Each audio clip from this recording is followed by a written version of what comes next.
Felly, croeso i gyfarfod cyhoeddus Cyfeillion Llŷn, lle byddwn ni'n gofyn am gefnogaeth a chydweithrediad pawb i ystyn croeso Cymraeg i'r Steddfod i fod i ddilyn ni.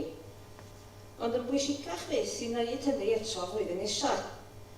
Mae'r cyfarfod wedi drefnu i gyd-fynd efo diwrnod harddu swyddogol y Steddfod. Am fod gan y gweledol, neu'r gerfyddyr weledol, rôl allweddol i chwarae i wneud y Gymraeg yn rhan anatod o brofiad pob ymwelydd i'r penrhyn bendigedig yma, y dywedodd Saunders Lewis amdano fod parhad y Gymraeg yn Llŷn sy'n di-dor ers y 6eg ganrif yn fater o fyw neu farw i Gymru. Wedyn, mi wna i brysurau symud ymlaen a sôn gair am Gyfeillion Llŷn gafodd ei sefydlu nôl yn 1984 gan Arys Thomas a Griffith Barry, efo'r amcan o warchod yr iaith yr amgylchedd a buddiannau pobl Llŷn, ond warchod y Gymraeg sydd wedi cael y flaenoriaeth ar hyd y blynyddoedd. Ond lleihad cyson hynny sydd wedi bod yn hanran y siaradwyr Cymraeg ym mhob cyfrifiad ers darlith Saunders Lewis yn 1962, wrth i gymuned droi'n gynyddol ddwyieithog. Mewn dwyieithrwydd y gwelai Saunders Lewis farwolaeth barchus ag esmwys ac angladd i olaru'r Gymraeg, a dyna'n union sy'n digwydd. Fel dysgwr, oedd Arys Thomas yn ymwybodol iawn y drafferthion dwyieithrwydd, ac mi fydda fo'n dweud mae'r oll sy'n rhaid i ni wneud ydy siarad hi, a siarad dim byd ond ei hun. Dyna hefyd oedd negas Phil Wyman o California am fod ar ei daith dim Saesneg. Dwi'n gwybod faint o'na chi sydd wedi clywed am Phil Wyman, ond mi wnes i ddarllen ei hanes o yn golwg rhyw 6 mis yn ôl. Stori ddiddorol iawn am ddyn oedd wedi gerdded rhwng Cymru a siarad dim byd ond Cymraeg. Gweinidog oedd o ar bere'r undod i Gymru ers 15 mlynedd, pa math o'i gastell Gaernarfon a darllen y geiriau Llywelyn Ap Dafydd, the last Prince of Wales, a dim byd arall dim o'r hanes. Ond mi oedd o'n gwybod yn hanes, a am hynny mi deimlodd anghyfiawnder a siarhad yr oedd y Cymru wedi ddiodda a dechrau crio, a gaddo y byddaf yn dod nôl i Gymru ryw ddwrnod ac yn dysgu siarad Cymraeg ac yn cerdded o amgylch wlad yn siarad dim Saesneg am 1 flwyddyn o diwrnod. 2 mis yn ôl, o'n i ar y ffordd adre o'r tren o Llundain, pan feddylis i'n sydyn iawn y dyliwn ni drefnu i weld Phil a'i wahodd o i ddod yma ato ni heddiw. Ac cyn i mi ystyried yn bellach, mi o'n i wedi trefnu efo fo'n gyfarfod yng Nghaernarfon mewn 2 awr. Wedi ni drafod i fwriad o fy mwriad una, mi nes i ffilm bach ohono fo, a dweud mod i'n gwneud ffilm Beca, hynny ydi celfyddyd yn ysbryd y brwydr dros iaith, diwylliant a gwleidyddiaeth Cymru. Ac mi oedd wrth i fod, ond yn drist iawn, mi fydd Phil farw fis yn ôl, mi fydd farw'n sydyn. A roedd o'n bwriadu cychwyn ar ei daith o'r Steddfod o Babell y Dysgwyr yn Steddfod Genedlaethol ym Modian. A mi oedd o'n eisiau, ei betha fo meddai gyfeillion oedd dwedda phobl at ei gilydd, dod â carfanna o bobl at ei gilydd i gael y sgyrsiau sydd yn anodd i cael. Ond mae rhaid i ni gael y drafodaeth am sut ydym ni'n warchod yn hawl i fyw yn Gymraeg, tra'n croesawu mwy o siaradwyr Cymraeg ato ni ar yr un pryd, a pheidio troi i siarad Saesneg. Felly ar ben draw i bere'r undod, dyma negas Phil ato ni yn Llŷn ag Eifionydd ac at y diwydiant twristiaeth, ac mae Martyn Croydon, sydd yma heddiw efo ni, diolch Martyn, wedi gwneud ffilm bach arall yn ategu y negas. Well, hello! Phil Wyman ydw i.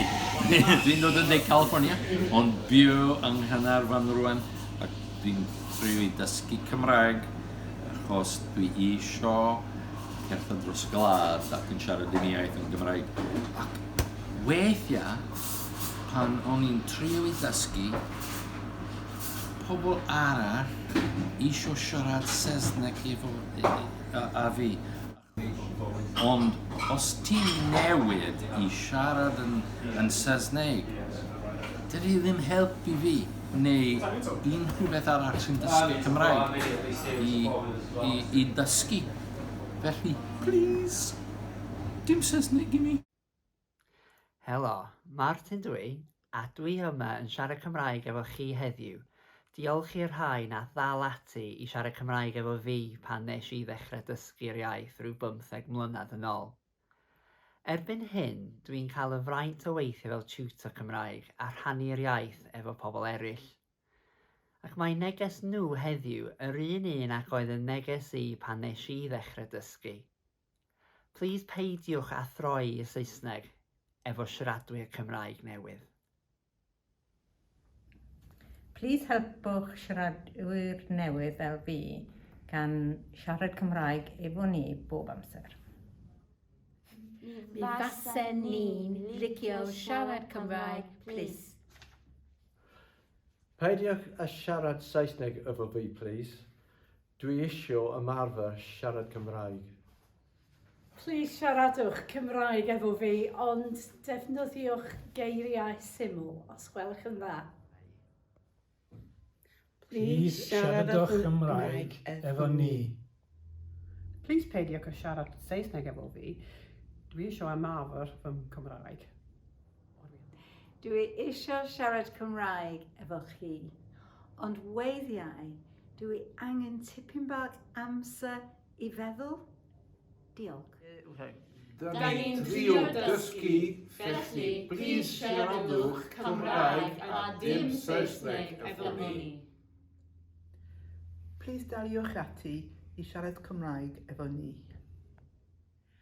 Da ni'n dysgu Cymraeg, siaradwch Cymraeg efo ni, please. Well, please helpwch ni I siarad Cymraeg a peidiwch troi y sgwrs I Saesneg. Dwi eisiau ymarfer fy Cymraeg. Please peidiwch â siarad Saesneg efo fi. Siaradwch Cymraeg efo ni, please. Felly, please siaradwch yn araf ac yn glir a defnyddiwch iaith bob dydd. A please, peidiwch â throi y sgwrs I Saesneg. Diolch! Os ti'n byw yn y pen llyn ac yn mynedd, please defnyddio dy geriau Gymraeg i'r pobl sy'n ymweld yma I helpu nhw'n gwybod mae Cymru yn y lle yn hyfryd iawn.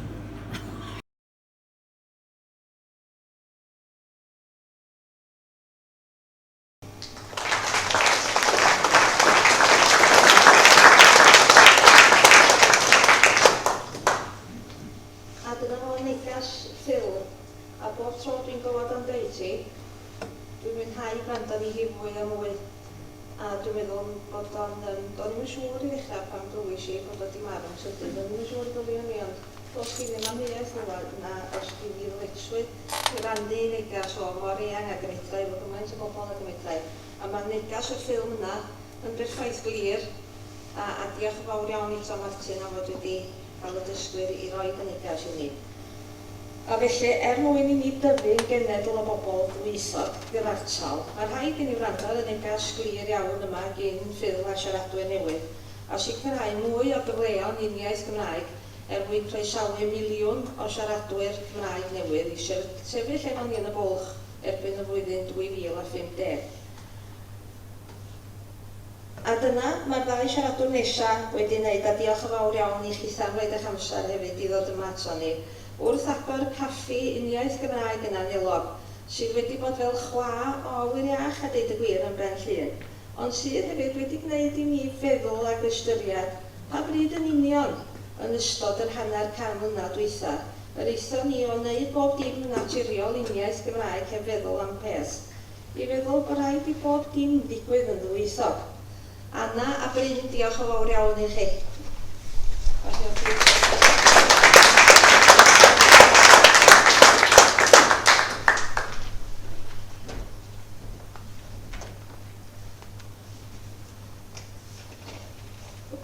Helo, Symai.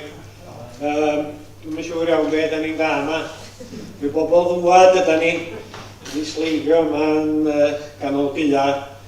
Ac o gan anna yma wedi gweld rhyw hysbyseb yn ymlaen dweud bod nhw'n chwilio am rywun I redeg caffi yn anelog o boman. Ac dwi'n meddwl bod yma'n syniad da I ni ddod I nabod pobl ac I roi chydig beth bach yn ôl i'r gymuned tra bod nhw'n chwilio am rywun I redeg caffi yn barhaol felly.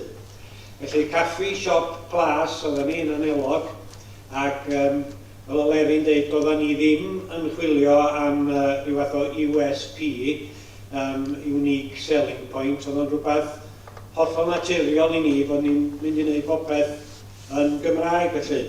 A be nath gadarnhau hyn i ni o'r dechrau'r flwyddyn, fe ni darllen rhyw erthigol yn y Cymro, Heledd Gwyndar o Gymdeithas yr Iaith, rhain a chi'n abod ti, yn sgwennu erthigol ynglyn â dwyieithrwydd a'r holl busnes yma. Wel, mae wedi mynd yn ddiwydiant dydy, popeth yn cael ei gyfieithu. Ac mae hi'n cwestiynu yr egwyddor yma o ddwyieithrwydd. Ac yn y bon, ni'n dau yn cytuno fe hi, nad os dim wir angen o gwbl i gyfieithu bob dim air am air. Yn ymwneud pethau syml, fatha postar sy'n dweud ffair nadolig yn euad y bentra o Sadwrn o a dos i'm angen i gyfieithu pethau fel yna. Mae'n hollol eglur i unrhyw un sy'n edrych arno fo beth sy'n digwydd, pryd mae'n digwydd a dos i'm isio gyfieithu. Wrth gadw pethau Cymreig yn Gymraeg, da chi, meddai hi, yn denu pobl newydd at yr iaith a'r diwylliant. Ac da ni fel Cymru, dwi'n meddwl, yn poeni bod ni'n mynd i bechu pobl a bod ni'n cael yn gweld bod ni'n cadw pobl allan ac ddim yn cynnwys pobl yn y gweithgaredda ni. Wel, fel mae hi'n dweud, yr peth sy'n anghywir yn hyn bod y bobl yma yn symud i wlad arall ac yn disgwyl cael bod yn rhan o bopeth yn ymlaen yn y wlad honno, heb ddysgu iaith y wlad honno, nhw felly sy'n bod yn angwrtais ydych chi ddadla. Mi yda ni, fel dwi'n dweud, fel cenedl, yn or-awyddus i blesio ac ofn gwrthdaro mewn ffordd. Mae'n siŵr, o'n ni wedi cwestiynu oedden ni'n mynd i gael helyn wrth osod yn bwydlen yn uniaith Gymraeg, oedden ni'n mynd i gael problema efo pobl. Ond dwi'n meddwl bod chi'n lwcus iawn yma yn Llŷn. Mae llwybr yr arfordir a'r llwybr beicio yn denu ymwelwyr gwahanol iawn. Yn ei dweud, da chi ddim yn cael yr benidol crowd os leciwch chi. Mae gen y bobl yma ddiddordeb yn yr iaith, mae gennyn nhw ddiddordeb yn y diwylliant, a chafon ni ddim helynt o gwbl, chafon nhw neb yn cwestiynu pam bod bob dim yn Gymraeg yn y caffi. Felly mae angen i ni fel bobl arfogi'n hunan efo'r dadleuon ac esbonio'n safbwynt y well a peidio ac ymddihiro. Angen bod fwy fel y Ffrancwyr a'r Eidalwyr, dwi'n meddwl, dim cymaint fydda'r Sbaenwyr. Mae'r Sbaenwyr wedi tueddu fynd i gyfieithu. Maen nhw yn rhaid English breakfast i fyny bob man ac yn cyfieithu bob dim ar gyfer y Saeson yna sy'n dod. Ond mae rhaid i ni fod yn fwy fel Ffrainc a'r Eidal a fod yn fwy hyderus a cymryd yn ganiataol bod pobl yn mynd i dderbyn ni fel yda ni ac os ydyn nhw ddim yn gallu derbyn o bopeth yn yr iaith Gymraeg, wel i problem nhw di hynna.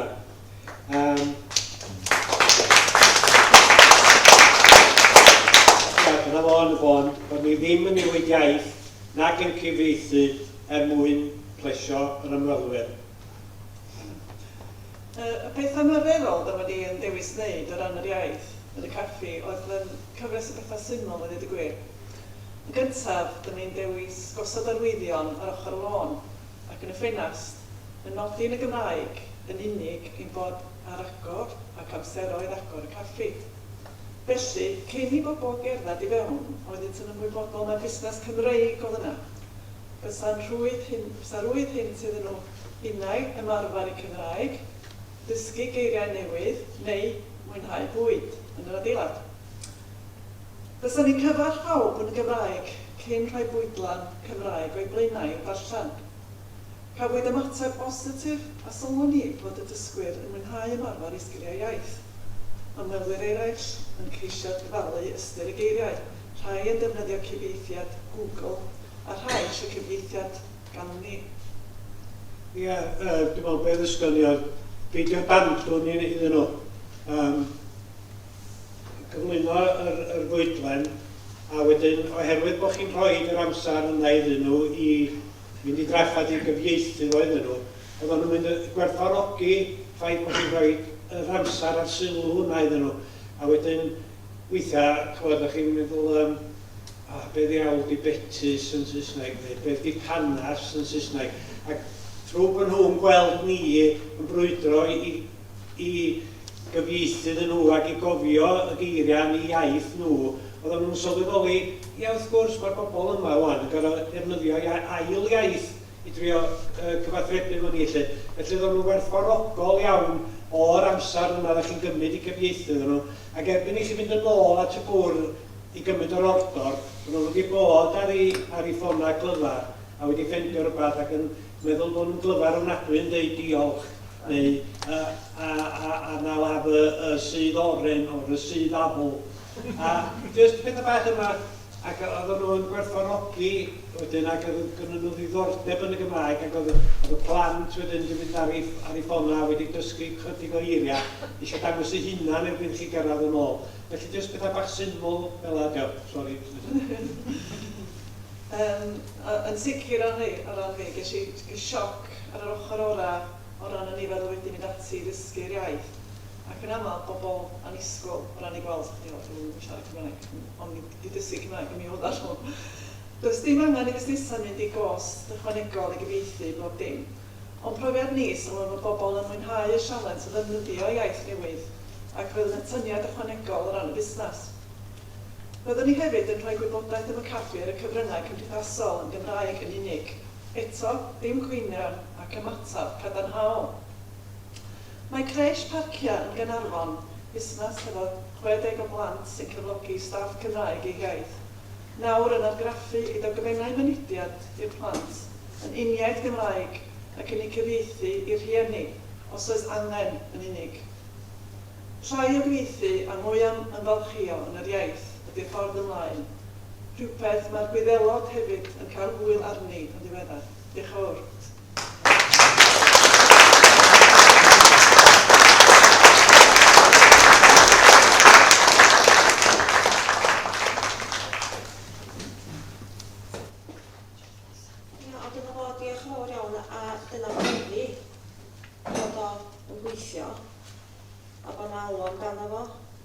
Ac o hynny, mae dychmygu'r effaith mae'n ei gael yn mynd i fod yn siardanol o bosib. A mae rhian a Richard yma efo ni hefyd heddiw, ni'n cael gair efo rhian ar y dechrau, mae nhw yn gwneud hyn ers dolwm iawn, yn Geraint ac yn y llefydd eraill yn croesawu ac yn defnyddio'r iaith Gymraeg ac yn ymwybodol iawn. Fel llawer o'r llefydd busnes eraill, bod y diddordeb yna a bod y diddordeb yna o fewn Cymru, gyn Gymru Cymraeg ar llawer iawn, ohonyn nhw'n dŵad hefyd, a felly mae'r syniad bron iawn bod rhaid i ni wneud yn Saesneg, bron a bod yn hen ffasiwn.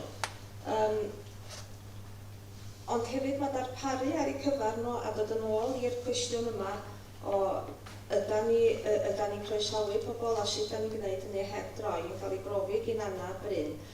Yn wahanol iawn ar y we hefyd, mae yna duedd fod yr argraff da ni roed allan i'r byd am Myrddin Llŷn ar y we fyd eang yn tueddu fod yn uniaith Saesneg, a mae hwnnw angen newid. Mae Simon Jones wrth ochr i fama, chwarae teg iddo fo, wedi gwneud lot o waith ers blynyddoedd lawer i gyflwyno delwedd Gymraeg o Llŷn ar y we. A mae o wedi bod yn gweithio ar adnodd newydd sydd yn mynd i fod yn cynnig crwydro, datgolon da chi yn ei weld o, sydd yn mynd i fod yn cynnig gwybodaeth gynhwysfawr am Llŷn ac Eifionydd ar y wefan i bobl fydd yn dod i Eisteddfod a fydd yna ar gael i bawb arall wedyn. Mae hon wedi gwneud yn wefan efo 40 o lwybra, fath ar llwybra sydd yn pamffledyn bach sgynnoch chi am Landwnad, felly mae yna 40 ohonyn nhw yn llwybra a gwybodaeth manwl ar bob un am hanes yr ardal wrth i rywun fynd rownd ar y llwybra. A mae hon wedi cael ei gwneud yn uniaith Gymraeg.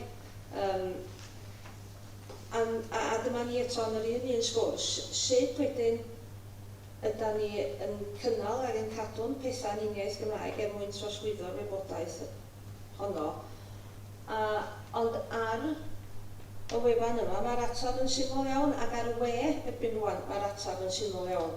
Sef un botwm bach sydd yn caniatáu i Google yn syth gyfieithu y wefan yma yn digwydd bod yn Gymraeg, ond bob gwefan arall hefyd i fod yn bob iaith dan hael yn y byd. A sydd yn golygu hefyd ar yr un pryd nad oes na ddim esgus o gwbl dros i ddim un wefan unrhyw busnes na dim byd arall yn Ben Llŷn fod yn uniaeth Saesneg chwaith. Achos mae'r botwm bach yma yn gwneud y broblem honno yn iawn. Mi ydw i yn yr sgil Eisteddfod yn dŵad hefyd wedi cael cyfle i fynd rownd yr ysgolion yn Llŷn, yn cyflwyno iddyn nhw brosiect ar y cyd efo'r lle celf a chynefin am hanes ardal yr Eisteddfod a pa mor bwysig ydy celfyddyd wrth gyflwyno hanes, a mae hynny'n gelfyddyd o bob math, gelfyddyd gyfredol, canuion wrth gwrs, a mae'n llenyddiaeth ni a'n barddoniaeth ni yn llawn hanes Cymru. A mae hwn wedi bod yn gyfle gwerthfawr iawn. Dwi wedi bod yn sôn am Wber Iwan Davies yn y lle celf, sydd yn cael ei rhoi i gelf sydd yn cyfleu ysbryd y frwydr dros iaith, diwylliant a gwleidyddiaeth. A mi dwi hefyd wedi bod yn dweud bod Iwan Davies eisiau ni ddathlu arwyr Cymru, a bod hynny'n bwysig iawn, a bod hanes bron cyn bwysigfed a iaith. Felly, da ni wedi drach ar sut mae artistiaid yn sbio ar hanes. Enghreifftiau Dafydd Iwan efo Maxim Wledig ydy'r cyntaf, Iolo Morganwg efo'r derwyddon, Gerall Roedwan am Llywelyn ei Lliola, y Tanau yn Llŷn o Benybarth Iwan Glyndŵr, a mae hynna yn dod ar hanes yn fyw i'r plant. A dwi'n sôn am Paul Davies a'i brawd Peter, oedd wedi sefydlu'r grŵp Beca yn yr 80au. Oedd Peter Paul hefyd wedi dysgu'r Gymraeg, a fel mae'n digwydd yn aml iawn efo pobl sy'n dysgu'r iaith ac yn dod i ddall amdani hi wedyn, wedi gwirioni ben efo'r Gymraeg ac eisiau bawb fynd allan a gwneud celfyddyd allyniau ohoni yn bob man, a mi oedd o'n gwneud hynny yn y ceia efo'r cerrig a pethau felly. Ac mae'r plant wedi bod yn gwneud celf yn ysbryd ag enw Beca, a wrth wrando ar gan Tecwyn Ifan ysbryd y Beca yn fyw yn yr Efail Wen. A mi da ni wedi bod yn sôn am yr iaith fel trysor ac yn ystyried sut mae y rhai yn cael ei gyn i rhieni, a mewn gwirionedd mae'n hawl yno ni. Rhai yn ei chydag yn cael un yr ysgol a rhai yn darganfod y trysor wedyn, fel y gwnaeth Paul Davies. Wedyn ar y diwedd, da ni wedi bod yn meddwl sut mae'r plant am fedru helpu'r iaith Gymraeg.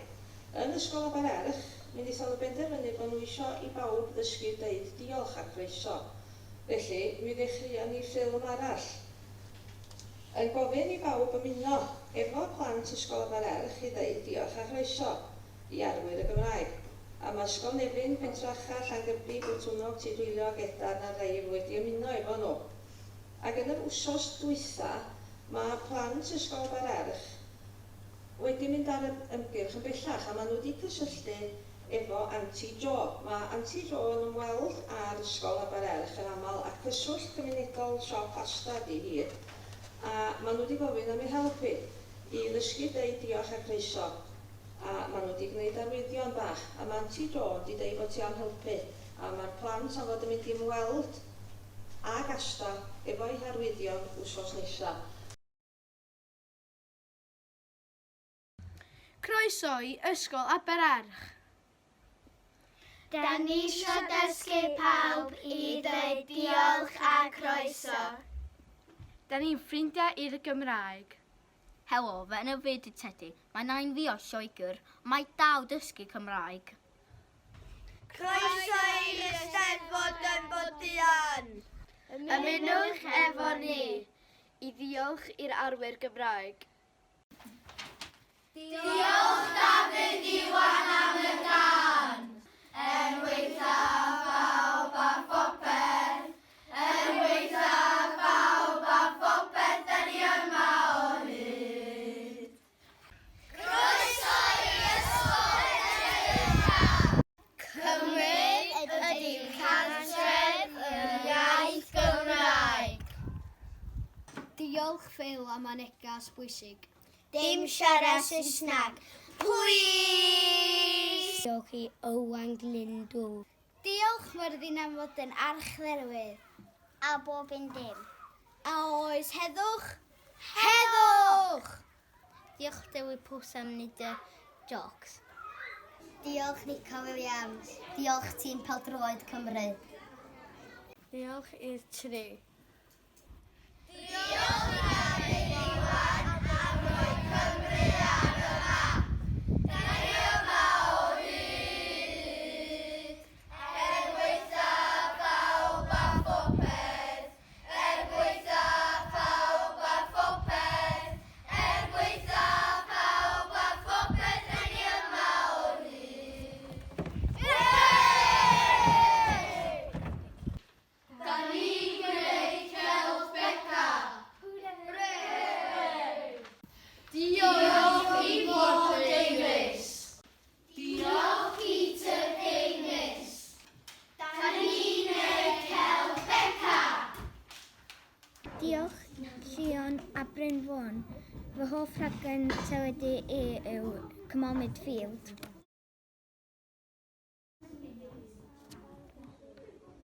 Un, dau, tri, go! Cymru, Cymru, y beth sydd yn Cymru. Cymru, Cymru, y beth sydd yn Cymru. Ysgol Llangybi. Diolch am y hen iaith Cymraeg. Diolch am Cymru. Diolch am y neweinydd Owain Glyndŵr sydd yn perthyn i ni. Diolch am celf Beca. Rydyn ni'n mynd i siarad Cymraeg. Yr unig beth i'w wneud i achub y iaith Gymraeg ydy siarad hi, a siarad dim byd ond hi. Diolch i Ares Thomas am hynna. Diolch am y tân yn llun. Diolch am y pethau hen. Diolch pob am trio stopio sy'n trwy'r yn cael ei boddi. Diolch am pawb sydd wedi gwarchod y iaith Gymraeg.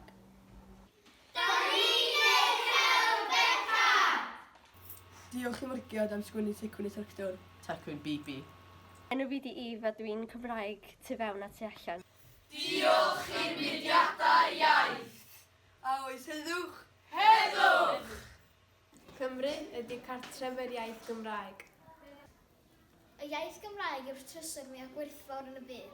Mae wedi bod yma o'r dechrau. A mae dal yma o hyd. Mae rhai yn cael eu trysor gan eu rhieni. A rhai yn yr ysgol. A rhai wedi dysgu wedyn. A charu Gymraeg yn fwy. Anni llun efo arwr i. Diolch am gwneud y llyfrau. Croeso i Gymru! Croeso i ysgol yr Eifl. Mae siarad Cymraeg yn pwysig yn ysgol yr Eifl. Croeso i ysgol ni. Cofiwch i siarad y iaith Cymraeg yn yr ysgol tu allan i'r ysgol. Da ni mor diolchgar am y iaith Cymraeg. Diolch am y iaith Cymraeg. Diolch bod ni'n cael siarad Cymraeg yn y ysgol. Diolch am gymuned Gymraeg. Diolch am y iaith Gymraeg. Diolch i tîm Cymru. I fynd drwad i cwpan y byd. A diolch i Gareth Bale. Diolch Dduw am creu gwlad mor hyfryd a iaith mor defnyddiol i'w Cymru. Dyma Trebor. Croeso i Llŷn a Eifionydd.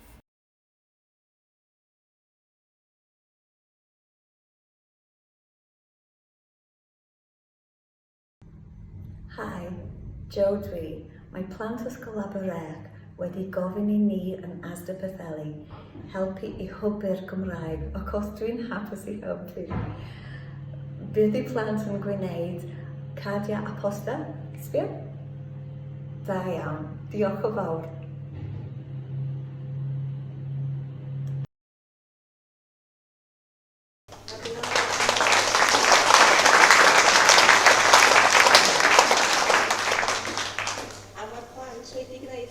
Tai o negeseuon oedd yn dwad gen i, o'r rhan fwyaf yn dwad gen i nhw ei hunan. A tai bach oedd efo'r dail wedi bod yn gwneud amser cinio oedden nhw, a dyna oedden nhw eisiau rhoi ar y ffilm wedi beth bynnag oedd y plant eisiau rhoi i negas nhw wedi.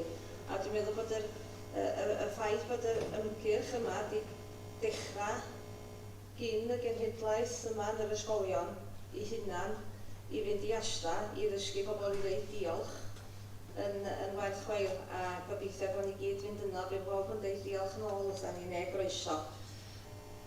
Petai rywun wedi dweud wrtha ni 10 mlynedd yn ôl, 10 mlynedd i rwan, mi fydd Dafydd Iwan yn fyd enwog, a phobl dros y byd i gyd yn canu yma o hyd, ac yn gwybod am hanes Cymru a Maxen wledig yn gadael ein gwlad yn un darn yn y flwyddyn 383. A mi fyddan nhw'n dysgu am hanes Cymru, yr hanes go iawn yn yr ysgolion hefyd.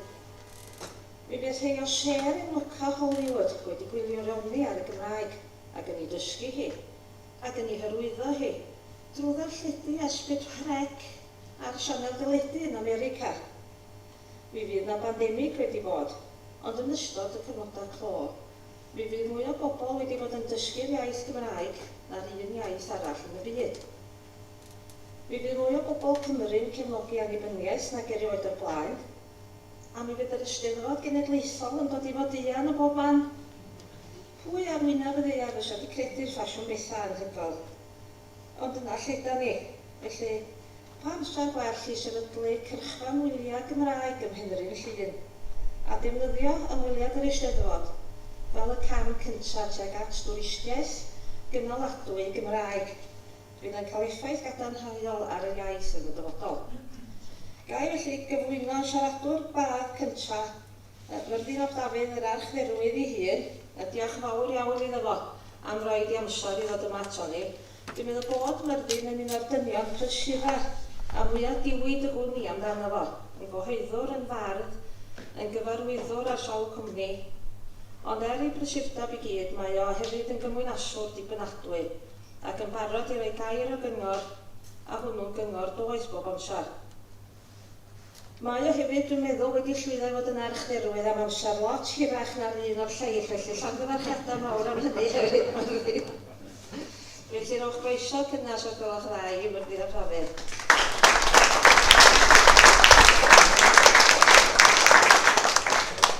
Wel, diolch yn fawr iawn Sian. Ia, dwi'n mwyn siŵr os di record o fod yn archdderwydd am 5 mlynedd yn rhywbeth. Ond o, mi ddigwyddodd, ac edrych ymlaen ar iawn at y Steddfod ym Myrddin ŵan, ac yn falch iawn bod pobl yr ardal yna rhyw newid ger, da ni'n edrych ymlaen at gael croesawu. Dyma'n Steddfod ni, yn tro ni i croesawu.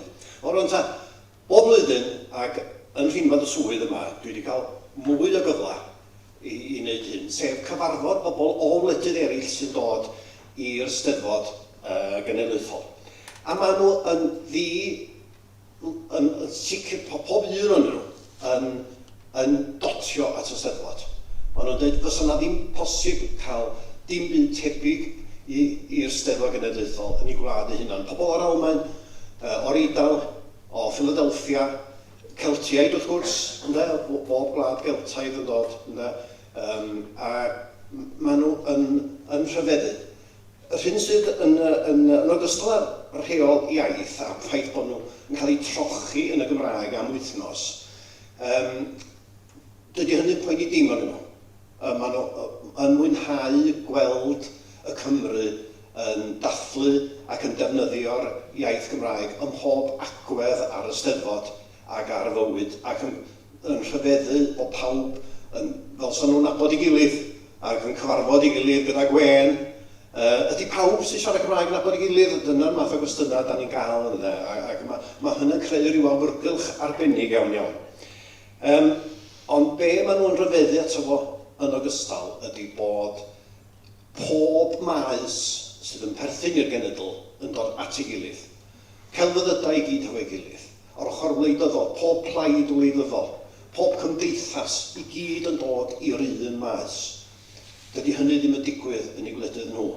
Ac maen nhw'n dotio, a maen nhw'n credu ar Gymraeg, y Gymraeg sydd yn uno pawb. A pawb yn rhoi ei gwahaniaethau o'r neilltu mwyn rhoi y Gymraeg yn gyntaf. Wel, dyna'r Steddfod fodern, ond dim fel yma pethau wedi bod ar hyd y blynyddoedd. Mi roedd agwedd Cymru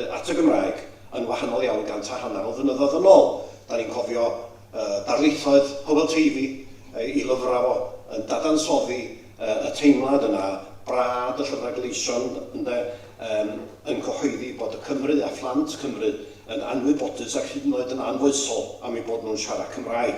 Y Gymraeg, medden nhw, oedd yn atal datblygiad economaidd a thwf addysg yna. Mi oedd y Welsh Not, mi drodd y dosbarth canol yn siopwyr, diwydianwyr, cyfreithwyr a bancwyr a ddefnyddio Saesneg ym myd diwydiant a masnach yna.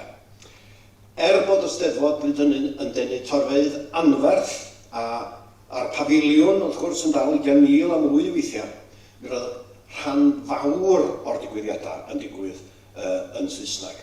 Yn sicr, mi roedd y llywyddion yn feistri tir lleol yn aelodau seneddol Saesneg oedd yr iaith. Yma yn Mhwllheli, 1875, cor dros 30 o leisia, geiriau Saesneg oedd i'r gan. The people shall hear and be afraid ar Dawn Handel. Meistri tir oedd y llywyddion Saesneg y prif iaith yr areithiau yna. Picton Jones, York House, yr Arglwydd Mostyn, Broom Hall, Watkin Williams Wynn ar hynny. Dyna oedd y Steddfod yn oes Victoria ac I flynyddoedd cyntaf, degawdau cyntaf yr 20th ganrif hefyd. Erbyn Machynllath 1937, oedd y Steddfod yn gosod 6 o destunau gosod Saesneg a dim ond 2 yn Gymraeg. Mwy o Saesneg nag o Gymraeg o'r llwyfan cystadleuol yn ogystal ar areithiau. Ond, y flwyddyn honno, 37, mi fydd yna chwyldro mawr yn erbyn y Steddfod, yn erbyn cyngor y Steddfod a ffordd oedden nhw yn gwneud pethau. A mae yna gysylltiad cry efo Llŷn ag Eifionydd. Mae rwan ta, 15 o Ionawr 1937, 3 Penyberth, Saunders, DJ Williams a Parch Lewis Valentine yn cael ei dedfrydu I 9 mis o garchar yn Llundain ar ôl llosgi'r ysgolfomio yn Llŷn. Un o'r dynion oedd tu ôl I gynllun yr ysgolfomio oedd ar arglwydd Londonderry.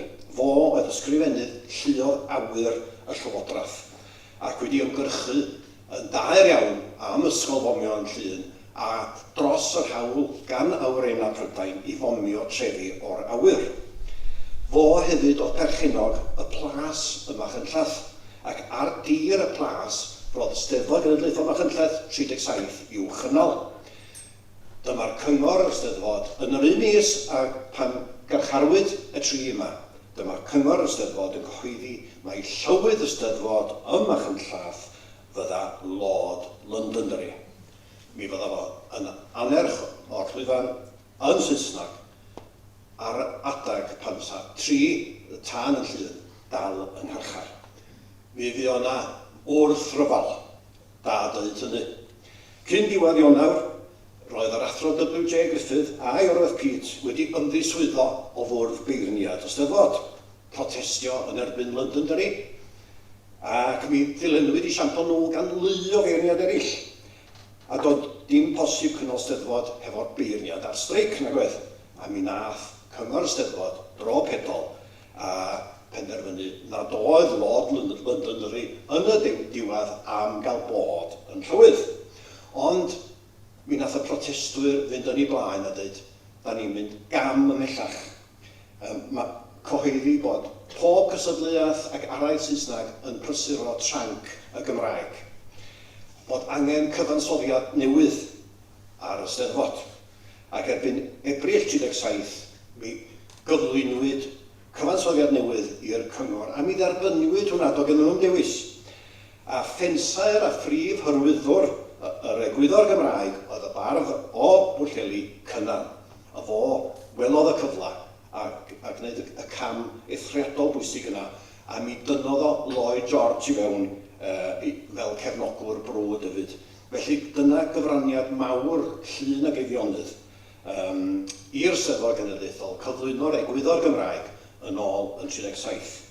Mi fydd yna oedi cyn I gweithredu hi. Ar air fel byd, amball I wleidydd yn nilo ac yn mynnu siarad Saesneg. A diddorol I mi, mae'r Steddfod Gymraeg gyntaf dan yr egwyddor Gymraeg oedd Llanrwst 1951. Felly, Llŷn ag Eifionydd a Llanrwst, da iawn chi. Wel, rwan ta, mae'r rheol Gymraeg yn creu wythnos lle mae llond y maes o ddigwyddiadau Cymraeg. Tua 1000 wahanol ddigwyddiadau. Bob math o bethau yn digwydd, a'r cyfan yn digwydd yn gyfan gwbl drwy'r Gymraeg. Un maes am un wsos, mae'r Gymraeg yn iaith naturiol, a da ni'n gweld beth sy'n bosib pan mae gennon ni gynefin go iawn i'r Gymraeg. Mae yna hedd adl wedi codi ffen eto yn ddiweddar yma, sef bod y gyhyddiad bod y rheol Gymraeg yn yr Eisteddfod yn hiliol. A gadewch ni rannu chydig bach o wybodaeth wrth drafod hyn. Mae'r Cenhedloedd Unedig ag UNESCO yn nodi'n eglur bod gwarchod ac amddiffyn iaith sydd dan bwysau yn hawl ddynol sylfaenol. Mae yna un o ieithoedd y byd yn marw bob bythefnos. Mae gennym ni gyd gyfrifoldeb felly i sicrhau nad ydy hynny'n digwydd i'r Gymraeg. Mae gennym ni gyfrifoldeb i greu cynefin i'r Gymraeg. Mae yna groeso mawr i siaradwyr Cymraeg newydd yn Eisteddfod a'r orsedd, ac mae ymweliad ar Eisteddfod wedi ysbrydoli llawer o bobl i fynd ati i ddysgu'r iaith. Agor drysa bod yn gynhwysol ydy holl hanfod Eisteddfod, croesawu pobl at yr iaith, dyna'r bwriad ynde. Un maes, un wythnos, dyna i gyd mae'r rheol Gymraeg yn ei hawlio. Does dim angen dweud bod yr egwyddor Gymraeg yna a chreu cynefin go iawn i'r iaith yn rhywbeth dylan ni gyd ymfalchio ynddi a'i ehangu wedyn, fel y soniodd Sian, i feysydd eraill.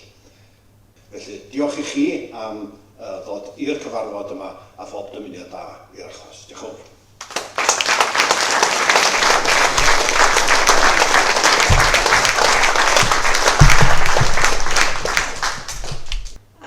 A hwnna dwi'n meddwl ydi, a dwi yn dod yn ôl i neges Saville Wyman eto, a'r gobaith oedd gyda fodd y bysau daith o rownd Cymru yn ysgogi'r sgwrs, a mae'r sgwrs wedi dechrau, a dwi'n meddwl bod rhaid ni bara efo hi, a dwi hefyd yn meddwl bod y syniad o twristiaeth Gymraeg yn Llŷn wedi dechrau, a mae rhaid i ni gael yr arian yn ôl, y trethu sydd yn mynd yn ôl i gychwyn gwneud hynny hefyd. Dwi'n ymwybodol iawn bod yr amser wedi mynd yn hir iawn yn y pnawn yma na ni heddiw, a felly os newch chi groesawu os gwelwch yn dda, Hwfad Huws yma ato ni.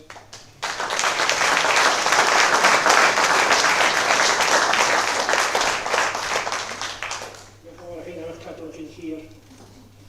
Mae'n y ddywediad yn asia, a twristiaeth fath o tan, newch chi ferfu i'ch bwyd am neu mi allan ddosgu'ch tu chi'n ilw.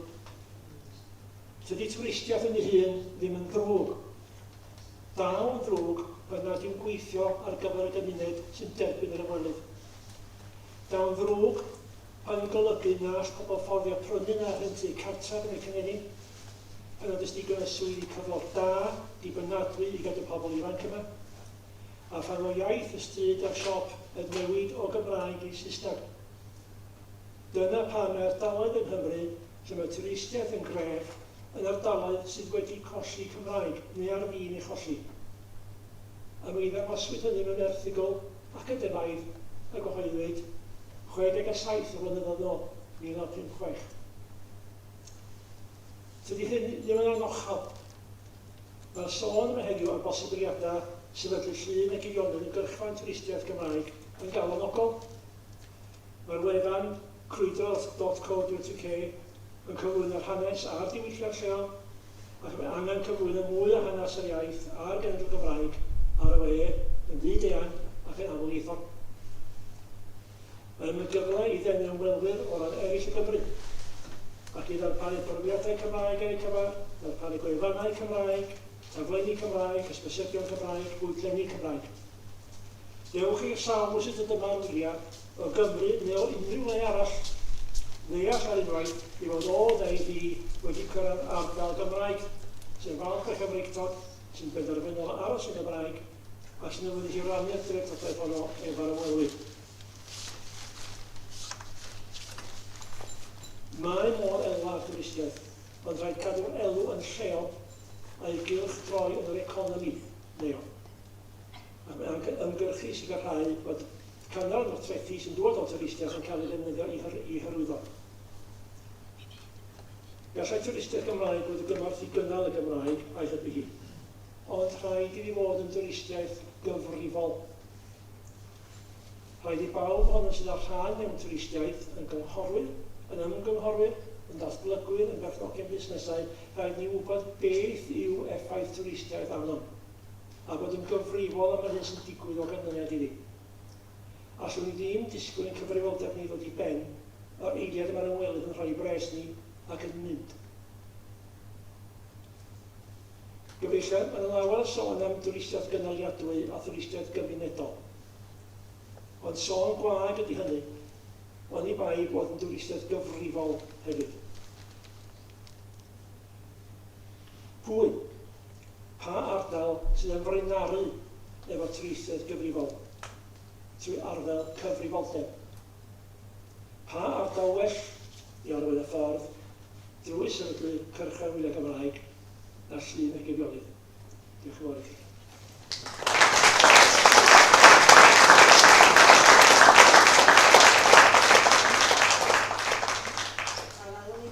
Efo hynny'n digwydd, yn cychwyn digwydd yma heddiw, diolch yn fawr iawn. Wedyn, i symud ymlaen, gai wahodd yn siaradwr dwytha felly, llwyfan os gwelwch yn dda, Saville Roberts, diolch yn fawr iawn, sydd yn gweithio galad iawn efo camu.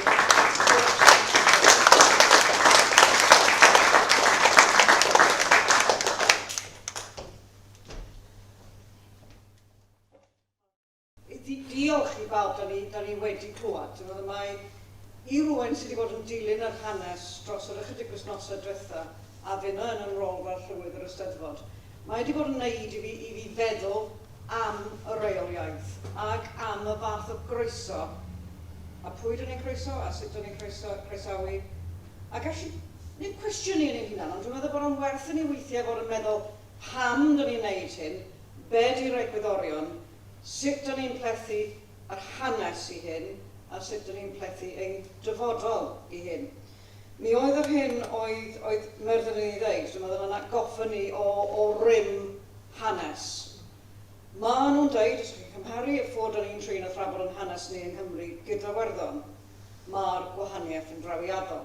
Bod yna ddeddfwriaeth wedi newid ynglyn â'r cwricwlwm a hanes yng Nghymru a wan gyda'r Gymraeg. Dwi'n gobeithio addysg gyfrwng Gymraeg hefyd. Mae'n newidio rhyw fath yn cael ei ymlaen efo hynny. Ond maen nhw'n dweud hefyd o haneswyr Cymru, mae'r sawl sy'n gwybod hanes Cymru hefyd yn tueddu i fod yn genedlaetholwr. Felly falle bod nhw'n reswm pam bod yn hanes ni ddim yn rhywbeth sydd yn hanesyddol wedi cael ei ddysgu gymaint o hynny.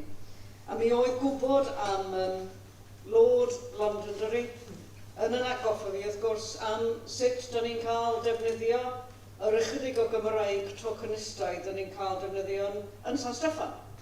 Achos ieithoedd swyddogol i hansard yn di'r Saesneg a'r hen Ffrangeg. A goffa rhyw fath o, fel ni'n dweud, tokenistaidd, rhywbeth ychydig bach o newyddeb yn perthyn i'r Gymraeg, ond chewch chi ddim cyfathrebu yn y Gymraeg yna. A dyna, wrth gwrs, ydy statws yr iaith i ni fan hyn. Felly, ni wedi clywed Myrddin, dyn ni wedi clywed Eleri Llywelyn Morris a'r gwaith ynglyn â twristiaeth, sydd dos dim pwynt yn ei wadu, twristiaeth ydy y prif economi ni yn Llŷn. Sut felly dyn ni'n troi twristiaeth i fod o fydd i ni ac i'n diwylliant ni. A natur y berthynas rhwng y Gymraeg a'r Saesneg yn rhan o hynny. Oedd clywed Phil Wyman a Martyn Croydon yn siarad yn codi calon, a clywed y ddysgwyr yn siarad. Mae hwnna yn rhywbeth o sut dyn ni'n goresgyn yr arfer cyfathrebol o weld rwy'n yn diodda yn y cyd-destun dwyieithrwydd mae Cymraeg a Saesneg ynddo nhw. Ein harfer ni ydy fynd ar ail gam at y person oherwydd bod ni'n medru y ddwy iaith. Ond wrth gwrs, tydi hynna ddim yn annog prigolder. Di ddim yn torri y dysgwr allan o ddeud yr un pethau maen nhw'n tueddu i ddeud. Mi clywon ni an ar y Bryn efo caffi yn yna. Be di'r oriau Agor gennych chi? A ddim yna bellach. Chi ddim yna bellach? Mae bobl newydd i gymryd drosodd. Oce, ond maen nhw'n dal i behafio yn iawn, felly, ynddo? Maen nhw'n dal i wneud yr un arfer, ie? Na, mae'n ffodus wedi mynd yn ôl i rhaid. Reit, falle bod yna le i roi ohono ni fynd yna yn gwrtais a brolio hyn oeddech chi'n neud, os yna. Ni wedi gweld, ie. Ac un peth dwi wedi dysgu fel gleidydd, mae yna wahanol ddillau i wahanol achlasuron. Os oes gennych chi achos ydych chi eisiau cyflawni rhywbeth, weithiau ydych chi'n dwrdio, weithiau ydych chi'n mynd i'r effeithiau, a weithiau ydych chi'n brolio'r hyn ydych chi eisiau gweld yn digwydd. Ond yr achos sy'n bwysig, y cyflawni ar y hyn ydych chi'n cael allan ohono sy'n bwysig. Mi oeddwn ni'n clywed am grwydro, mae hwnna'n edrych yn wych, ac oeddwn ni'n clywed y plant Abererch a'r plant eraill. A Joe Scott hefyd, wrth gwrs, hefyd yn sôn am y creu yr awydd i fod yn siaradwr Cymraeg a'r hwyl o fod yn siaradwr Cymraeg. Un o'r gwersi o'r Iwerddon, wrth gwrs, fedrwch chi droi iaith yn gyfrwng addysg. Fedrwch chi wneud hynny efo Gwyddeleg, Hebreg, Lladin, ond newch chi ddim o reidrwydd creu siaradwr allan o hynny. Mae'r beryg o hyd o fod yn fodlon efo'r gyfrwng addysg, y llwyddiant, y marc llwyddiant ydy nid cyfrwng addysg y plentyn gyda'r athro tra bod nhw'n y dosbarth, ond dyn ni'n creu bobl ifanc sydd eisiau bod yn siaradwyr Cymraeg ac yn cael blis ac yn cael pleser ac yn cael modd i fyw allan o fod yn siaradwyr Cymraeg. Felly, jyst i sôn ychydig bach o ran y mor falch oedd Martyn wedi sôn hefyd fel dysgwr, fel mae siŵr bod nifer o'ch chi'n gwybod o Lundain ydw i yn reiddiol, mi ddysgus i Cymraeg, mi ddechreuais i ddysgu pan o'n i'n 19 oed yn Aberystwyth yn yr adran Gymraeg, yn dysgu Cymraeg a Gwyddeleg. A'r hyn dwi wedi cael ohono fo, fel oedolyn sydd bellach wedi byw y mywyd i yn heulu yn uniaith Gymraeg, ond byw y mywyd i'n ddwyieithog, ydy y synwyr o fod yn perthyn i'r gymuned dych chi hefyd i gyd yn aelodau ohoni hi ac yn ei gwerthfawrogi hi. Fel rwy'n o ddwyrain Llundain, mi geis i addysg, roddodd, mynediad yn amlwg yn uniaith, siaradwr uniaith, at yr iaith mwy rymus yn y byd, mwy cyfoethog yn yr ystyr o adnoddau. Ond mi oeddwn ni felly yn aelod o rywun oedd yn perthyn i gymuned o bobl, o filiynau o bobl. Ac wrth gwrs mae pob un ohono ni sy'n ddieithog yn dal i gael y fantais o fod yn perthyn i'r gymuned honna. Dyn ni yn byw mewn byd sy'n ddwyieithog. A dwi eisiau dod yn ôl i'r ystyr o ddwyieithrwydd fel mae hwnna'n feddwl. Ond be geis i, a cheis i mohono fo trwy'r cyfrwng Saesneg, mi geis i fod yn perthyn i'r gymuned lle mae'ch rôl chi a'r hyn ydych chi'n gallu cyfrannu fel unigolyn yn cyfri. A pan ydych chi'n un o filiynau o siaradwyr, tydi eich rhan chi fel unigolyn ddim yn rhan fawr iawn. Ond mi allwch chi cyflawni. Mae'r boddhad a'r gynhaliaeth o fod yn perthyn i'r gymuned Cymraeg i iaith yn rhywbeth dwi mewn poena pan dwi yn amddiffyn y Gymraeg gyda bobl o ddi allan, tydw i ddim yn amddiffyn dwyieithrwydd. Hynna di y prif peth dwi fel unigolyn wedi ennill, fod yn rhan o rhywbeth fydd yr Saesneg eriod i roi i fi. Felly, beth yw'r cwestiwn yma am ddwyieithrwydd? Mae'n arbenigwyr, mi fydd rai ohonoch chi wedi clywed am Colin Beca, oedd yn yr ysgol seicoleg ym Mangor. Bydd eraill efallai wedi clywed am Joshua Fishman, a rai o egwyddorion a'r gwerthoedd o trosglwyddo iaith fel rhan o'r gwerthoedd o fewn y teulu, o fewn y cymdeithas. A bydd mwy falle ohonoch chi wedi clywed am Ken Williams o Canolfan Bedwyr. Hefyd, gwerthu y cysyniad o ddwyieithrwydd. A dwi yn bersonol yn credyniwr cry mewn dwyieithrwydd, amlieithrwydd, wedi gwneud rhywbeth o Wyddeleg, dwi wedi pechu'r llyfarydd yn aruthrol, ond dwi'n falch i ddeud. Mae fi di'r person cyntaf i gael ei gyfnodi yn Hansard i siarad Wyddeleg eriod, sy'n ddim yn siŵr wedi'n gwylltio am beth i'n wyddol. Ieithoedd eraill, ond be mae dwyieithrwydd yn feddwl? I ni, perthynas y Saesneg, yr iaith mwyaf cyfoethog, mwyaf ti fanna, oni bai ein bod ni yn creu parthau o ddefnyddio'r Gymraeg. Mae'r dwyieithrwydd hynna yn golygu bod y Gymraeg ar ei cholled. A hwnna di un o'r dadleuon mae rhaid ni roi yn ôl i bobl. Maddeuwch y fi am eiliad bach o wleidyddiaeth. Ond y siom oedd gennau oedd gweld Fôn Gething yn camu i fiewn i'r ffrau amhiliaeth fan hyn. Achos mae o'n arfogi rhywbeth sydd yn beryglus iawn ac yn negyddol iawn. A mae'r neges yma bod iaith yn perthyn i'r unigolyn sydd yn ei harddel hi. Ac nid yw pedigree nhw yn allweddol bwysig. Mae'n allweddol bwysig i fi. Cos mi gau pobl yn Llundain yn dweud, oh, she's from London, she's not Welsh. What's she doing this for? Felly mae'r syniad yma o'r gwerthoedd ydych chi'n arddel, y gymuned ydych chi'n mabwysiadu, a fel y geiriau yna, mi geith rhywun bod yn Gymro neu yn Gymraes, os dyn nhw'n barod i dalu y pris am hynny. Felly, jyst i gloi, a dwi yn ymwybodol iawn, mae croesawyr hyn, ydych chi'n dweud, ond dwi'n ymwybodol bod yna herfeirydd yn un, fan hyn hefyd. Croesawu siaradwyr Cymraeg. Mae gennym ni y cwestiwn o pryd mae purdeb iaith yn bwysig a pryd mae defnydd iaith yn bwysig. Wedi gweld bobl yng Nghyngor Gwynedd gafodd ei dordio am cam sylfafu'r Gymraeg mewn hysbysebion a cwynion iaith i fynd i fewn, a rhaid na nhw byth sgwennu Cymraeg eto. Di hwnna ddim yn gyflawniad. Rhyw ffordd neu gilydd mae rhaid ni anodd defnydd heb bod purdeb iaith yn cael ei ddefnyddio tu allan i cyd-destun penodol iawn. Mae'r defnydd yn bwysicach am fwy na dim. Ond o feddwl am yr hanesion da ni wedi cael, yr helyntion da ni wedi cael yn ystod y wythnosau diwethaf, dwi eisiau cloi efo hysbys bach. Ni fyddai yn siarad am ein canfyddiad ni o hil a defnydd iaith, a cael eich mabwysiadu gymuned, a cael eich trysori mewn gymuned, mewn sgwrs am John Ystymllyn a'r nos Fercher y 9fed yn yr Eisteddfod yn y lle celf.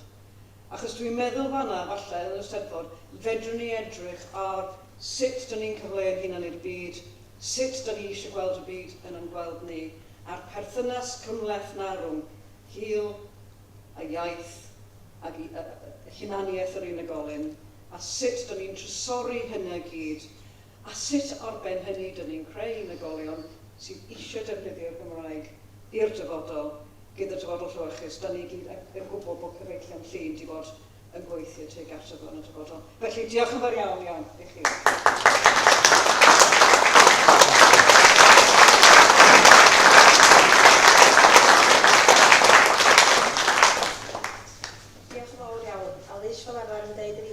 Sydd angen i ddeud yn y llefydd iawn ar yr adeg iawn, ti'n meddwl siarad. Diolch yn fawr iawn. A fy holl waith calad wyt ti'n ei wneud. A hwnna dwi'n meddwl ydi, a dwi yn dod yn ôl i neges Phil Wyman eto, a'r gobaith oedd gyda fodd y bysau daith o rownd Cymru yn ysgogi'r sgwrs. A mae'r sgwrs di dechrau, a dwi'n meddwl bod rhaid ni bara efo hi. A dwi hefyd yn meddwl bod y syniad o twristiaeth Gymraeg yn Llŷn wedi dechrau. A mae rhaid i ni gael yr arian yn ôl, y trethu sydd yn mynd yn ôl i gychwyn gwneud hynny hefyd. Enghraifft gadarnhaol iawn arall dwi wedi adael allan o rhywbeth y medrwn ni gario ymlaen yn ei wneud, ond dydw i ddim am fod yn dangos ffilmiau yn mwy chi, achos dwi'n sylweddoli bod yr amser wedi mynd tragdan i braidd. Ond y Rhys yma sydd wedi bod yn gwneud gwaith efo'r pared, Rhys Llywelyn, wedi bod yn gweithio ar 10 mlynedd i sefydlu pared diwydiant ym Mwllheli, ac wedi gwneud job dda ofnadwy arni hi, a wedi llwyddo i gael y pared yn rhywbeth sydd yn digwydd yn naturiol. A'r siopa Mwllheli erbyn rwan yn ddim meddwl fwywaith ynglyn â bod yn harfu ar gyfer diwrnod dydd Gwyl Diwydiant ar y 1af Awst yn deddfol iawn, er nad ydy'r pared i hun ddim wedi cael ei gynnal. Mae cliciaeth, oedd gyda ni ffilm o cliciaeth i ddangos hefyd, a'r gwaith calwad sydd wedi digwydd yno yn gwneud yr harddu. A hwnna mewn gwirionedd sydd, dyna pam bod y cyfarfod yma i raddau mawr yn un ai gyd yma. Mae'r gallu gyda ni, a mae'n mynd i fod yn digwydd yn sgil y Steddfod yn dwad lenni. Mae'r Chroeso yn cael ei roed, mae'n cael ei roed yn Gymraeg, a mi da ni am fod yn cyflwyno yn dreigia, yn hanes y plant, y beth am anwy eisiau roed y Chroeso. Hwnnw ydy'r cwbl da ni angen i wneud, ond bod ni angen i wneud o eto flwyddyn nesaf a flwyddyn wedyn, a bod ni angen i wneud o efo pawb o'n nhw fydd yn dod yma. A mesul dipyn bach, ystyriwch yr effaith fysa hynny'n ei gael, a bod yr ymwelwyr na fydd yma efo ni fis Awst eleni ar wsos y Steddfod i gyd yn Mwllheli, yn siarad Cymraeg. A dyna fo, diolch yn fawr iawn i bawb am fod wedi dod yma. Diolch yn fawr.